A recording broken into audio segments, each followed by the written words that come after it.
High বন্ধুরা, দেবার্চনা কিচেনে তোমাদের সবাইকে ওয়েলকাম। দেখো তোমাদের জন্য আমি কি রান্না করছি। এটা ফুলকপি আর আলু রুটির সঙ্গে রাতে ডিনার করব, তাই ভাজা করব। চলো, দেখতে পাচ্ছ কত সুন্দর হচ্ছে। তার সঙ্গে কিন্তু শুধু দেইনি, সঙ্গে রুটি করেছি আর ডিমের একটা পোস্ট করেছি। এবার কিচেনে চলে যাব। কড়াইটা তো বসিয়ে দিলাম, বসিয়ে দিয়ে এবার এতে দিয়ে দেব একটু সর্ষের তেল। পরিমাণ মতো সর্ষের তেল দেব, বেশ আর লাগবে না। এখন এর মধ্যে দিয়ে দেবো একটু কালো জিরে। কালো জিরে ফোড়নে দিয়ে দিলাম। ওদিকে ফুলকপি আর আলু কুচি কুচি করে কেটে রেখেছি, সঙ্গে দুটো কাঁচা লঙ্কাও কুচিয়ে দিয়েছি, দিয়ে ভালো করে ধুয়ে রেখে দিয়েছি। এইবার কালো জিরে ফোড়নটা হয়ে গেলে এর মধ্যে ঢেলে দিচ্ছি আমি কেটে রাখা সেই সবজিটা। দেখতেই পাচ্ছ, যা যা বলেছিলাম তাই তাই ঢেলে দিলাম। দিয়ে এবার পরিমাণ মতো লবণ দিয়ে দেবো এর মধ্যে, আর দেব পরিমাণ মতো হলুদ।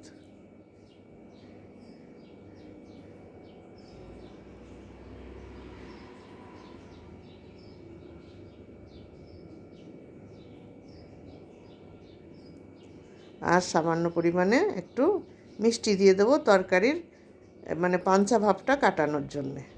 কারণ এখন তো ফুলকপির সবজিতে মানে কোনো টেস্ট নেই না, ওই জন্য একটু মিষ্টি না দিলে এই ভাজাটার টেস্ট হবে না। এইবার এটাকে নাড়াচাড়া করতে থাকবো সুন্দর করে।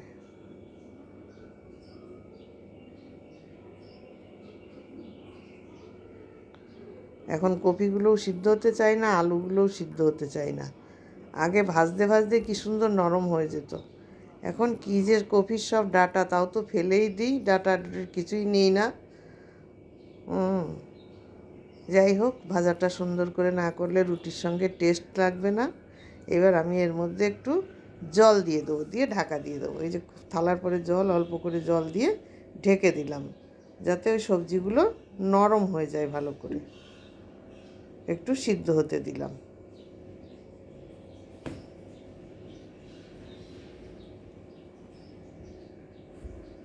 বেশি একগাদা তেল দেওয়ারও কোনো দরকার করে না, কারণ বেশি তেল খেলেই তো হলো না, সব দিকে বুঝে খরচা করতে হবে না।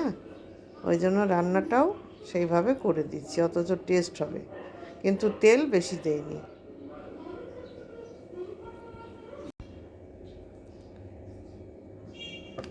জলটা শুকানো পর্যন্ত একটু অপেক্ষা করছি।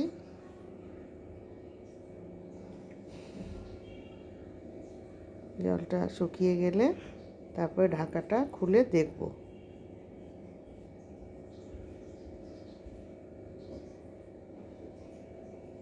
এবার ঢাকাটা খুলে দেব। জলটা শুকিয়ে এসছে, সামান্য এখনও জল আছে, আলগা অবস্থায় এটা এর সঙ্গে শুকিয়ে যাবে, আর ঢাকা দেওয়া লাগবে না।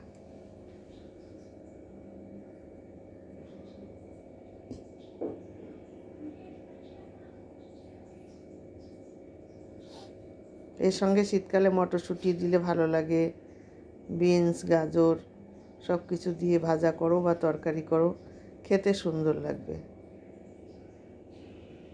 আমার ঘরে ছিল না এসব, ফুলকপি আলু ছিল, আমি তাই দিয়েই ভাজা ভাজা করে দিচ্ছি, মেয়েকে খাবে।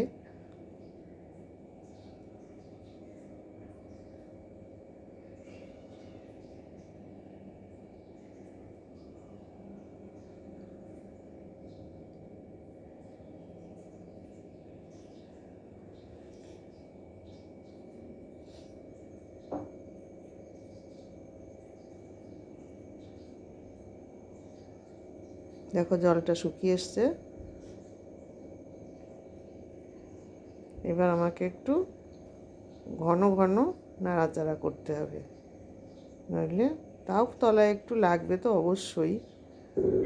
তার মধ্যে দিয়ে চেষ্টা করতে হবে ঘন ঘন নাড়াচাড়া করে এটাকে ভালো করে ভাজা। আমি একটু দেখে নেব একটু খুন্তি দিয়ে একবার, যে সিদ্ধটা ঠিক কত দূর হলো। হ্যাঁ হয়েছে, তাও দেখো ডাঁটাগুলো একটু শক্ত, ওই নাড়াচাড়া করতে হবে, করতে করতে নরম হয়ে যাবে। আলুগুলো নরম হয়ে গেছে, কিন্তু ফুলকপির ডাঁটাগুলো এখনও শক্ত।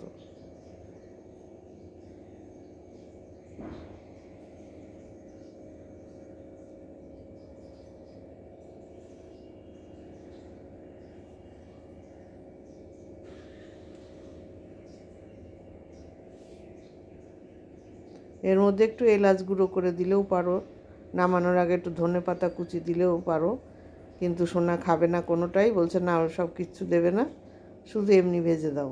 আমি তাই করে দিচ্ছি, যেটা খাবে তাই করে দিচ্ছি, কারণ বাচ্চারা সব কিছু তো খেতে চায় না, না।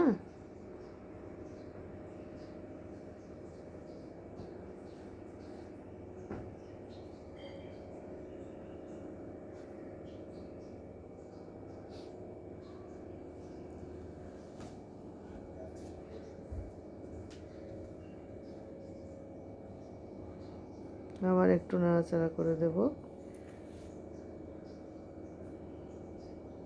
এইটা হয়ে গেলে তারপরে রুটি করব।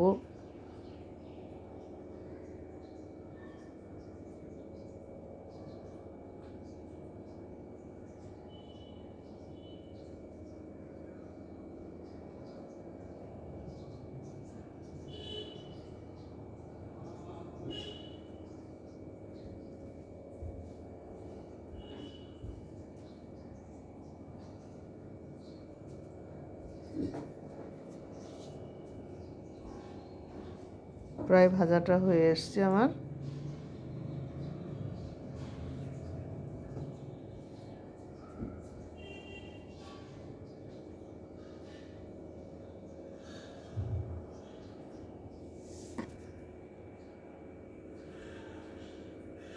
তোমরা ফুলকপি আলু ভাজাটা কেমনভাবে ভাজো আমাকে জানিও। আমি ফুলকপি আলুর চচ্চড়িও করে দিই, গায়ে গায়ে বেশ মাখা মাখা করে চচ্চড়ি করে দিই। তখন আবার এর মধ্যে একটু পেঁয়াজ কুচিয়ে দিতে হয়, পেঁয়াজ কুচিয়ে মটরশুঁটি দিয়ে এসব দিয়ে করলে, একটু এলাচের গুঁড়ো, নামানোর আগে একটু ঘি, এসব দিয়ে করলে ওই তরকারিটা আরও বেশি সুন্দর হয়। ও আজকে বায়না ধরেছে ওকে এই করে দিতে হবে, করে দিলাম। আলুটা ভাজা হয়ে গেছে, ফুলকপিটা। এবার আমি তাওয়া বসিয়ে দিয়েছি, চাটুটা গরম হয়ে গেল, আর বেশি দেরি নেই, রুটি দিয়ে দিলাম। দুটো রুটি খাবে, ওর জন্য দুটো রুটি সেঁকে দেব, আগে ওরটা করে দেব।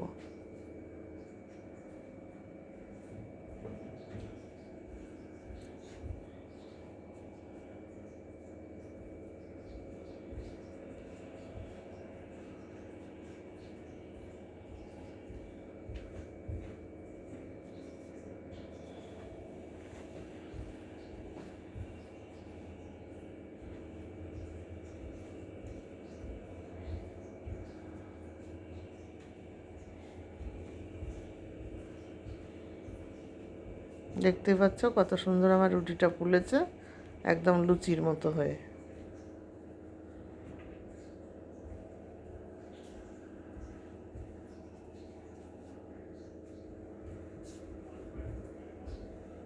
সুন্দর ফুলে গেছে দুটো রুটি। এবার সাজিয়ে দিয়েছি, দেখো একটা ডিমের পোস্ট করে দিয়েছি, দুটো রুটি আর আলু ফুলকপি ভাজা। এখন ওকে খেতে দেবো। তাহলে তোমরা ভালো থাকো, লাইক করো। আজকে রাখি, টাটা।